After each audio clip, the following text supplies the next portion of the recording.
Halo teman-teman, welcome back to my channel di Dokter Ito.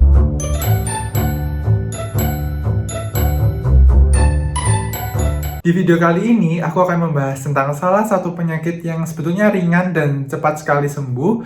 Tapi kalau sudah kena penyakit ini rasanya gatalnya bukan main, dan terutama gatal di malam hari dan bisa menularkan secara cepat nih ke banyak orang di sekitarnya. Apa itu?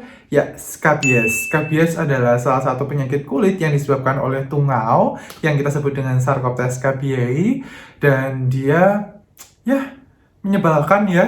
Karena apa? Karena dia bisa menyebarkan ke semua orang, baik secara kontak langsung maupun secara kontak tidak langsung. Apa itu skabies? Let's check it out.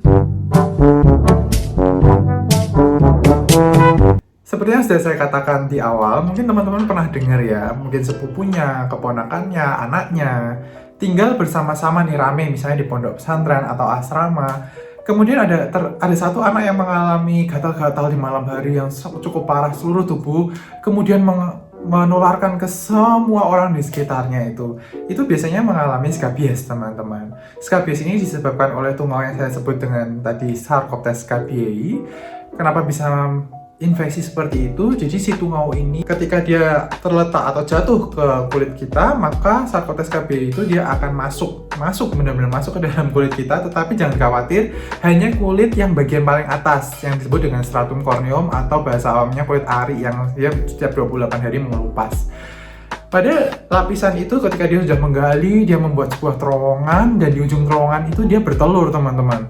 Setelah bertelur, telurnya menetas selama 7 hari, akan terbentuk tungau lagi, dan karena rasanya membuat gatal ya teman-teman, biasanya akan digaruk kan. Kalau dia digaruk, kulitnya kan ada yang lepas tuh. Kalau udah lepas, jatuh. Kalau jatuhnya ke kulit orang lain, misalnya karena kontak fisik, salaman, maka ya orang lain tersebut yang sehat jadi kena skabies. Atau bisa juga menularnya secara tidak langsung nih, misalnya kan ya mungkin gak digaruk ya, mungkin lepas sendiri, kan tadi kulit ari itu bisa lepas sendiri setiap 28 hari ya. Pas kebetulan lepas nih, atau mungkin digaruk, lepas, jatuh ke handuk, jatuh ke baju, jatuh ke tempat tidur. Dan tempat tidur itu atau handuknya digunakan oleh orang lain juga. Jadi penggunaan alat sendiri untuk bersama-sama gitu ya, alat pakai, alat mandi untuk bersama-sama, alat tidur untuk bersama-sama, itu bisa menjadi salah satu faktor resiko untuk menular. Makanya biasanya terkenanya nih yang hidupnya itu tinggalnya sekelompok. Nah, masuk ke dalam faktor resikonya ya, faktor resiko skabies ini adalah satu, pastinya adalah orang yang tinggalnya sekelompok. Kedua, mungkin tinggalnya nggak sekelompok, cuma kakak adik doang, tetapi dia pakai alat pribadi untuk bersama-sama. Alat pribadi kok untuk bersama-sama, nah itu misalnya handuk, pakaian, tempat tidur, ya kan bersama-sama, dia akan mudah sekali kena. Atau mereka yang sosial ekonominya rendah atau yang hygiene-nya juga rendah, akan mudah sekali terkena yang namanya skabies ini. Nah, seperti yang sudah saya katakan tadi, bahwa dia kan tinggalnya di atas sini ya, ketika jatuh dia akan menembus situ, maka dia akan menyebabkan rasa gejalanya yang paling khas dari skabies itu adalah gatal. Gatalnya ini khas teman-teman, karena gatalnya ini akan paling berat di malam hari. Jadi dia akan mengganggu tidur si anak sering gatal banget gitu, tapi di malam hari. Dan si tungau ini dia lebih suka di daerah kulit ari yang tipis. Di manakah itu? Contohnya kulit ari di atau stratum corneum ya, bahasa medisnya itu di sela-sela jari. Itu stratum corneumnya tipis, makanya tungau suka sekali di sini. Jadi kalau misalnya nih ada yang mengalami gatal-gatal di malam hari dan lokasinya ada di sela-sela jari, atau misalnya ada di pergelangan tangan, karena ini juga tipis nih kulit arinya atau stratum corneumnya, di ketiak, di puting susu atau di susu itu sendiri, atau di udel tuh di perut kan ada bolongan tuh, kalau orang Jawa bilangnya udel atau umbilikus. Terus di kaki. Jadi tempat-tempat yang stratum corneumnya tipis itu adalah tempat di mana tungau suka tinggal di situ. Nah, biasanya orang itu mengalami skabies ya.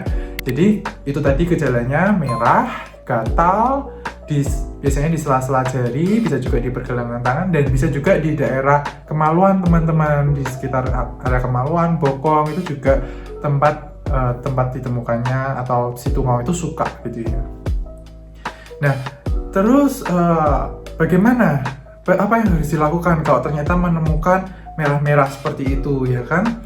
Nah, apa yang harus teman-teman lakukan adalah pergi ke dokter pasti, karena dokter pasti akan mendiagnosis itu lebih banyak berdasarkan dari riwayatnya dan dari penemuannya. Jadi nggak perlu sampai dikorek sampai ketemu, karena biasanya susah banget ketemunya itu.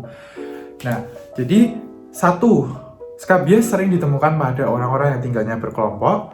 Dua, gejalanya gatal yang di malam hari, sangat gatal di malam hari. Ketiga, dokter mungkin akan melihat adanya terowongan dengan kaca pembesar, mungkin ada terowongan, meskipun terowongan itu sangat sulit, ya kan? Ya, tapi biasanya paling khas adalah terowongan sekitar 1 cm kurang, ya kan?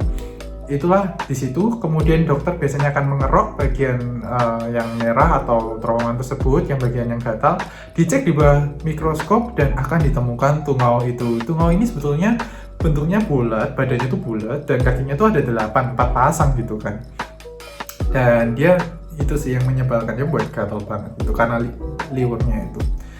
Lalu kalau misalnya sudah terkena, apa yang harus saya lakukan, dok? Ini gatal banget gitu kan.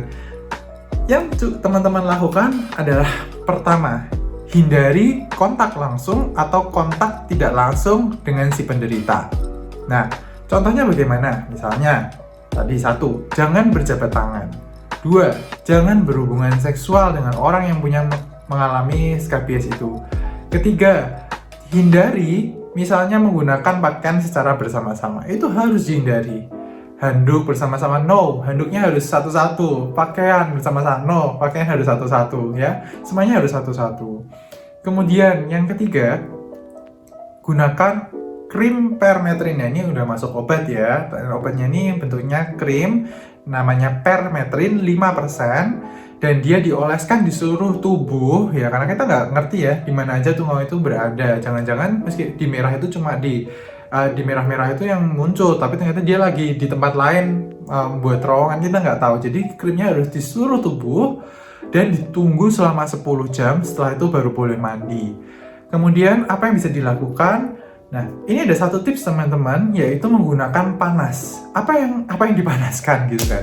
Yang dipanaskan 1, tempat tidur, spray, bahkan kasurnya, bantal, guling, semua dijemur, dicuci dulu dengan air panas, dengan sabun, kemudian dijemur di bawah sinar matahari yang terik, kemudian disetrika dengan setrika yang panas gitu ya teman-teman. Jadi intinya semuanya harus dipanasin gitu, karena dengan cara inilah yang paling cepat untuk membunuh si tungau itu. Karena apa? Karena kita, meskipun kita cuma mandi dengan air hangat, dengan sabun, tungau itu tuh nggak mudah lepas maupun nggak mudah cepat mati, itu nggak teman-teman.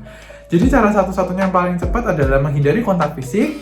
Yang kedua adalah dengan menggunakan krim permetrin 5%, dan yang ketiga, semua alat-alat yang kita sudah pakai dicuci dengan air panas, dijemur di bawah terik matahari, dan disetrika panas itu dijamin akan menurunkan risiko penularan dan mempercepat recovery atau sembuh.